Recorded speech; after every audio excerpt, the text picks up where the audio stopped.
Welcome to my YouTube channel.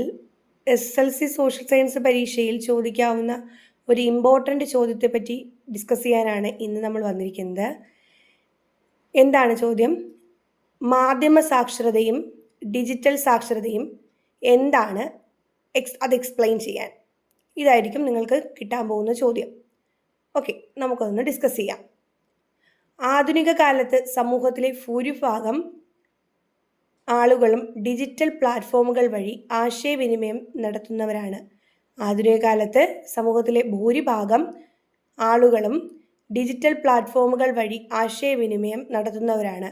ഇത്തരം digital ഇടങ്ങളിലുള്ള ചതിക്കുഴികൾ ഓരോരുത്തരും തിരിച്ചറിയേണ്ടത് അനിവാര്യമാണ്. അതിനായി നാം മാധ്യമ സാക്ഷരതയും ഡിജിറ്റൽ സാക്ഷരതയും ആർജിക്കേണ്ടതുണ്ട്.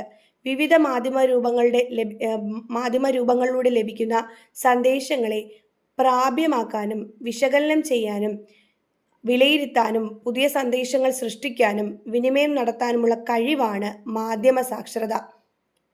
നമുക്ക് മാധ്യമങ്ങളിലൂടെ കിട്ടുന്ന സന്ദേശങ്ങളെ പ്രാപ്യമാക്കാനും വിശകലനം ചെയ്യാനും വിലയിരുത്താനും പുതിയ സന്ദേശങ്ങൾ സൃഷ്ടിക്കാനും വിനിമയം നടത്താനുമുള്ള കഴിവാണ് മാധ്യമ സാക്ഷരത. മാധ്യമ ഉള്ളടക്കം എങ്ങനെ നിർമ്മിക്കുന്നുവെന്നും അത് നമ്മുടെ ധാരണകളെ എങ്ങനെ രൂപപ്പെടുത്തുന്നുവെന്നും വാർത്തകളെയും സന്ദേശങ്ങളെയും വിമർശനാത്മകമായി എങ്ങനെ വ്യാഖ്യാനിക്കണമെന്നതുമെല്ലാം ഇതിൽ ഉൾപ്പെടുന്നു. ഡിജിറ്റൽ ഇടങ്ങളിൽ നിന്ന് വിവരങ്ങൾ കണ്ടെത്തുന്നതിനും വിലയിരുത്തുന്നതിനും ഡിജിറ്റൽ ഉപകരണങ്ങളും സാങ്കേതിക വിദ്യകളും ഫലപ്രദമായി ഉപയോഗിക്കുന്നതിനുമുള്ള കഴിവാണ് ഡിജിറ്റൽ സാക്ഷരത. അപ്പോൾ ഡിജിറ്റൽ ഇടങ്ങളിൽ നിന്ന് വിവരങ്ങൾ കണ്ടെത്തുന്നതിനും വിലയിരുത്തുന്നതിനും ഡിജിറ്റൽ ഉപകരണങ്ങളും സാങ്കേതിക വിദ്യകളും ഫലപ്രദമായി ഉപയോഗിക്കുന്നതിനുമുള്ള കഴിവാണ് ഡിജിറ്റൽ സാക്ഷരത.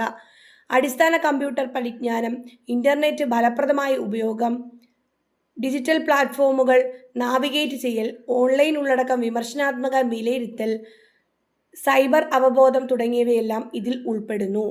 മാധ്യമ സാക്ഷരത ഉള്ളടക്കത്തിലും അതിൻ്റെ വ്യാഖ്യാനത്തിലുമെല്ലാം ശ്രദ്ധ കേന്ദ്രീകരിക്കുമ്പോൾ ഡിജിറ്റൽ സാക്ഷരത പ്രധാനമായും ഉപകരണങ്ങളെയും പ്ലാറ്റ്ഫോമുകളെയും പരിഗണിക്കുന്നു. ഇത്ര കാര്യങ്ങളാണ് നമ്മൾ ഈ ഒരു ക്വസ്റ്റ്യന് താഴെ എഴുതേണ്ടത്. Okay, thank you.